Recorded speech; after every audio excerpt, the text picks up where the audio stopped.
என்பது தொடர்ச்சியாக அண்ணா அறிவாலயத்தில் பேச்சுவார்த்தை என்பது தொகுதி பங்கீடு தொடர்பான பேச்சுவார்த்தை நடத்தி வருகிறது. அந்த வகையில் இன்று தொடர்ந்து பல்வேறு கட்சிகளுக்கு அழைப்புதல் என்பது விடுக்கப்பட்டிருக்கிறது. காலையில் குறிப்பாக பார்த்தோம்னால் இன்னும் சற்று நேரத்தில் காங்கிரஸ் கமிட்டியின் சார்பாக பேச்சுவார்த்தை குழு என்பது பேச்சுவார்த்தைக்கு வர இருக்கிறது. முதற்கட்ட பேச்சுவார்த்தை அதிகாரப்பூர்வமாக காங்கிரஸ் அண்ணா அறிவாலயத்தில் இன்று பேச்சுவார்த்தை நடத்துகிறது. அதன் தொடர்ச்சியாக மனிதநேய ஜனநாயக கட்சி என்பது பேச்சுவார்த்தைக்கு வர இருக்கிறது. தமிழக வாழ்வுரிமை கட்சி பேச்சுவார்த்தைக்கு வர இருக்கிறது. இந்த மூன்று கட்சியும் பேச்சுவார்த்தைக்கு வர இருக்கிறது. அதே போல எஸ்டிபிஐ கட்சியை பொறுத்தவரையிலும் 2024ஆம் ஆண்டு நடைபெற்ற நாடாளுமன்ற தேர்தலில் அதிமுக கூட்டணியில் இருந்த நிலையில் திமுகவிற்கு ஆதரவு தெரிவித்து இருந்தது. இந்த நிலையில்தான் குறிப்பாக இன்று திமுகவுடன் அந்த பேச்சுவார்த்தைக்கு வர இருப்பதாகவும் ஆதரவு தெரிவித்து அதற்கு பிறகாக வரக்கூடிய சட்டமன்ற தேர்தலில் போட்டியிடுவதற்கான வாய்ப்புகள் கேட்டு இன்று தொகுதி பங்கீடு பேச்சுவார்த்தை நடத்த இருப்பதாக தெரிவிக்கப்பட்டிருக்கிறது. அதன் தொடர்ச்சியாக முக்குளத்தூர் புலிப்படை சார்பாக கருணாஸ் இன்று ஆதரவு தெரிவித்து அதன் தொடர்ச்சியாக வரக்கூடிய சட்டமன்ற தேர்தலில் போட்டியிடுவதற்கான பேச்சுவார்த்தை நடத்துவதற்காக வர இருக்கிறார். திமுக கூட்டணியில் தமிழ்நாடு கொங்கு இளைஞர் பேரவை இன்று இணைகிறது. அதன் தொடர்ச்சியாக கூட்டணியில் பேச்சுவார்த்தை நடத்துவதற்காகவும் தொகுதி பங்கீடு தொடர்பாக பேச்சுவார்த்தை நடத்த இருப்பதாக கூறப்படுகிறது.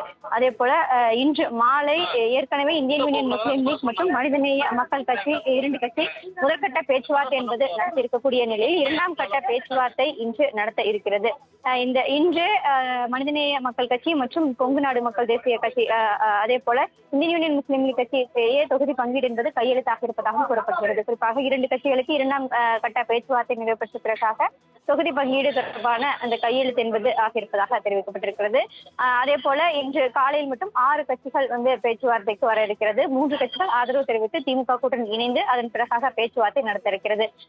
மொத்தமாக காலையில் காங்கிரஸ், கொங்குநாடு மக்கள் தேசிய கட்சி, அதே போல தமிழ்நாடு வாழ்வுரிமை கட்சி, அதே போல மனிதநேய ஜனநாயக கட்சி, எஸ்டிபிஐ மற்றும் தமிழ்நாடு கொங்கு இளைஞர் பேரவை மற்றும் முக்குளத்தூர் புலிப்படை ஆகிய 6 கட்சிகள் இன்று பேச்சுவார்த்தைக்கு வர இருக்கிறது. மாலை 2 கட்சிகளுக்கு கையெழுத்தாக இருக்கிறது. இந்தியன் யூனியன் முஸ்லீம் லீக் மற்றும் மனிதநேய மக்கள் கட்சிக்கு இன்று மாலை கையெழுத்தாக இருப்பதாகவும் தெரிவிக்கப்பட்டிருக்கிறது. செலினா, முதல்கட்டமாக யாருடன் திமுக பேச்சுவார்த்தை நடத்துகிறது? காலைக்கு 10 மணிக்கு காங்கிரசுடன் பேச்சுவார்த்தை நடைபெறவிருப்பதாக தகவல் வெளியான நிலையில் முதலில் யாருடன் பேச்சுவார்த்தையை தொடங்க இருக்கிறாங்க?